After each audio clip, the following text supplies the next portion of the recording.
আজ থেকে একমাত্র তারেক রহমান, অন্য কেউ দাবিদার হতে পারে না। প্রিয় ভাইরা, আজকে বলতে চাচ্ছেন এই ফ্যাসিস্ট শেখ হাসিনার পতনের পরে আজকে আপনারা এই জুলাই আগস্টের দাবিদার হয়ে আজকে আপনাদের জুলাই আগস্টকে আপনাদের প্রত্যেক সম্পত্তি বানিয়ে ফেলেছেন।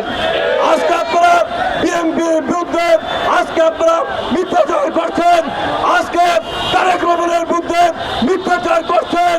আজকে আমরা বলতে চাই, তারেক রহমান যদি আন্দোলনকে বেগবান না করত, তারেক রহমান যদি আন্দোলনের হাল না ধরত, তাহলে কিন্তু আমরা শেখ হাসিনার পতন করাতে পারতাম না।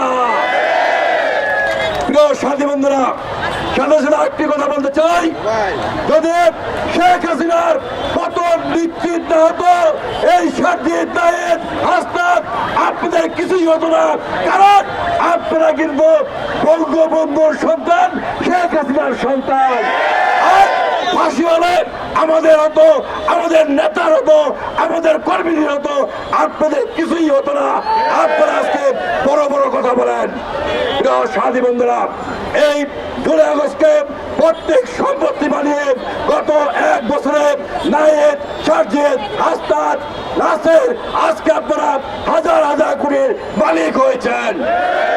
আপনারা এক বছর পূর্ব আপনারা বেঁচে থাকতেন, এখন কিভাবে ব্যয়বহুল বাড়িতে থাকেন? আপনারা এক বছর আগে আপনারা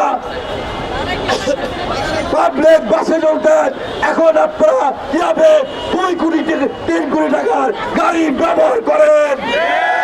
এক বছর আগে আপনাদের সহযোদ্ধা অনেক ভাইরা বলেছে, এক বছর আগে আপনাদের সহযোদ্ধা থেকে আপনারা 50 টাকা চেয়ে দিতেন নাস্তা খাওয়ার জন্য, এখন হাজার হাজার কোটি টাকা কোথায় পেলেন?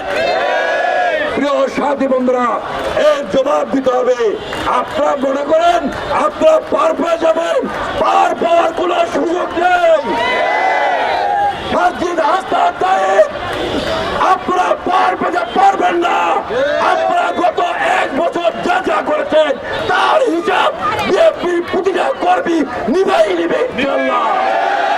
প্রিয় সাথী বন্ধুরা, আমরা বলেছি গত 16 বছর বাংলাদেশের মানুষ কোনো ভোট দিতে পারেনি, দিনের ভোট রাতে দিয়ে সম্পন্ন করেছে।